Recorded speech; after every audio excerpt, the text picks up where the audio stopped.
Shalom semuanya, kami dari kelompok 6 izinkan kami untuk mempresentasikan hasil tugas diskusi kami yang berjudul Pendapat Masyarakat tentang Pembatasan Penggunaan Media Sosial bagi Anak di bawah usia 16 tahun. Sebelumnya izinkan kami untuk memperkenalkan diri, saya Esterina Silaban. Saya Mima Eklesia Brusumbing Brahmana. Saya Denata Sabruginting. Saya Aprilianti Sirait. Di sini kami akan langsung memulai. Yang pertama di bagian, saya akan menjelaskan di bagian pengantar. Yang pertama mengenai latar belakang.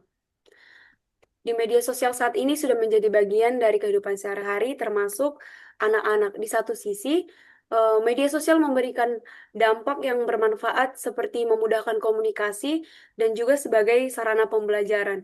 Namun di sisi lain, penggunaan media sosial yang tidak terkontrol eh, dapat em, memberikan berbagai dampak negatif seperti kecanduan, cyberbullying, dan paparan konten yang tidak sesuai dengan usia. Oleh karena itu, timbullah wacana mengenai pembatasan penggunaan media sosial bagi anak di bawah umur 16 tahun.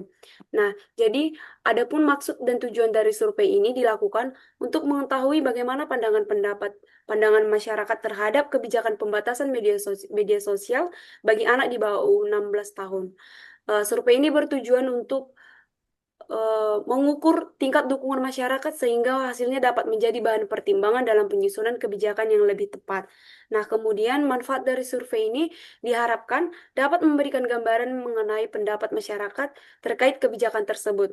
Nah, informasi tersebut yang sudah diperoleh nantinya dapat dimanfaatkan eh, sebagai masukan pemerintah ataupun masyarakat untuk meningkatkan kesadaran akan pentingnya penggunaan media sosial yang aman dan bertanggung jawab. Yang selanjutnya, Selanjutnya, metode penelitian. Penelitian ini melibatkan 151 responden dari masyarakat umum dengan rentang usia 11 hingga 54 tahun. Pada metode pengumpulan, data dikumpulkan melalui survei online menggunakan kuesioner dengan skala Likert 3 poin, yaitu setuju, tidak setuju, dan tidak berpendapat. Pada waktu pengumpulan dikumpulkan pada 14 April 2026, survei dilakukan secara daring yang disebarkan kepada responden melalui link Google Form yang berisikan 4 pertanyaan. Selanjutnya, profil responden. Berdasarkan jenis kelamin, responden perempuan 57,6%, sedangkan laki-laki 42,4%. Lalu, berdasarkan status pekerjaan, responden didominasi oleh pelajar atau mahasiswa sebesar 47%. Selebihnya terdiri dari pegawai negeri, pegawai swasta, wirausaha, influencer, dan yang tidak bekerja. Selanjutnya akan dijelaskan oleh teman saya. Baik, selanjutnya profil responden, di mana kelompok usia responden sendiri terdapat 151 responden dengan rentang usia 11 hingga 54 tahun, namun mayoritas berusia 18 hingga 25 tahun, yang mencakup seperempat dari seluruh responden. Usia yang paling banyak muncul ialah 21 tahun, yang menunjukkan bahwa sebagian besar responden berasal dari kalangan remaja akhir hingga dewasa. Kemudian terkait mengenai pertanyaan pemberian gadget kepada anak di bawah umur 16 tahun, mayoritas responden menjawab tidak setuju. Sedangkan hanya sedikit yang setuju tanpa syarat, dan sebagian responden setuju dengan syarat adanya pengawasan dan pembatasan. Kemudian, slide selanjutnya, yaitu pengolahan data yang dimana ditunjukkan pada pertanyaan yang nomor 1, apakah Anda setuju dengan pemberian gadget kepada anak?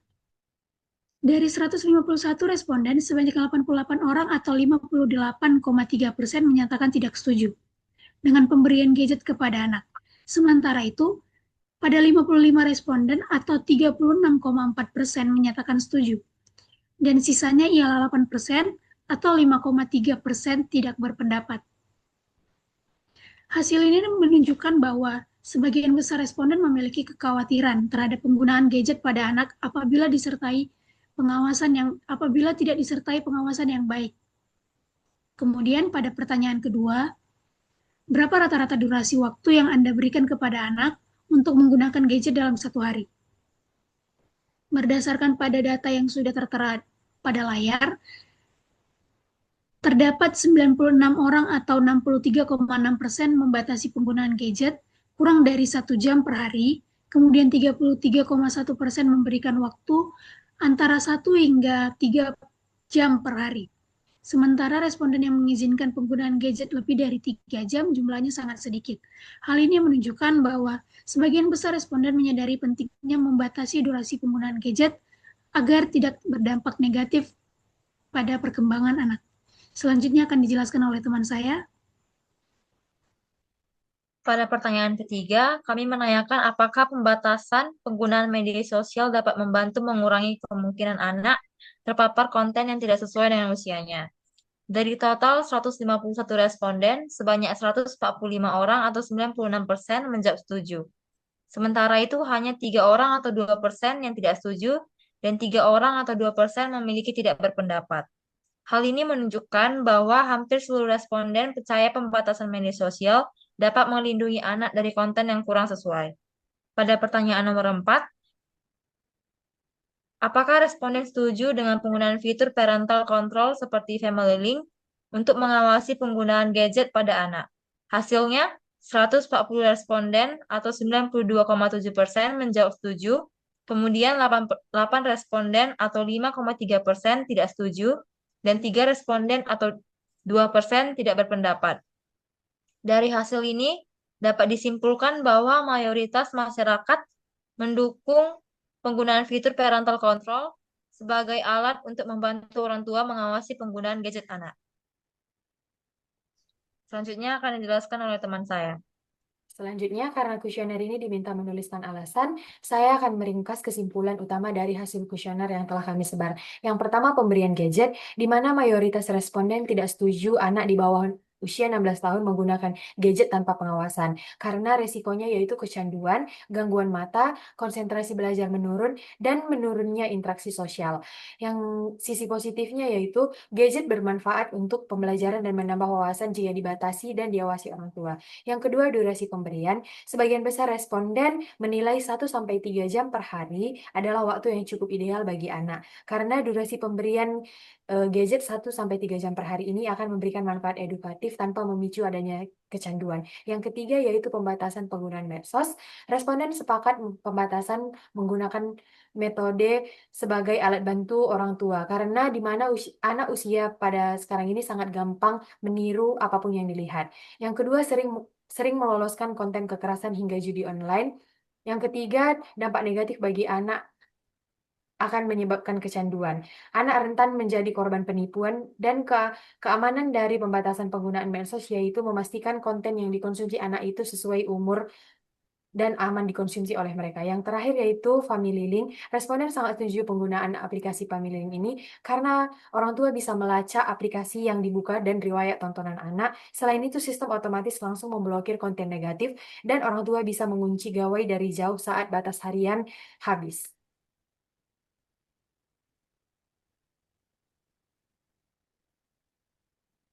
Adapun kesimpulan yang bisa kami ambil, kesimpulan dari data yang sudah dikelola berdasarkan survei terdapat 151 responden, mayoritas berjenis kelamin wanita yaitu 57,6%, sedangkan pria 42,4%. Kemudian pada status responden didominasi oleh pelajar atau mahasiswa yaitu dengan presentasi 47,0 dan yang paling sedikit berstatus tidak bekerja yaitu 4,6%.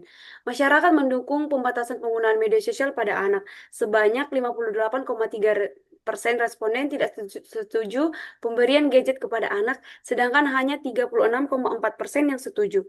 Dan 63,6% membatasi penggunaannya kurang dari 1 jam per hari.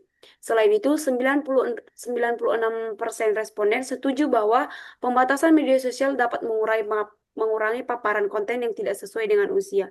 Sementara 92,7% mendukung penggunaan fitur parental control seperti Family Link.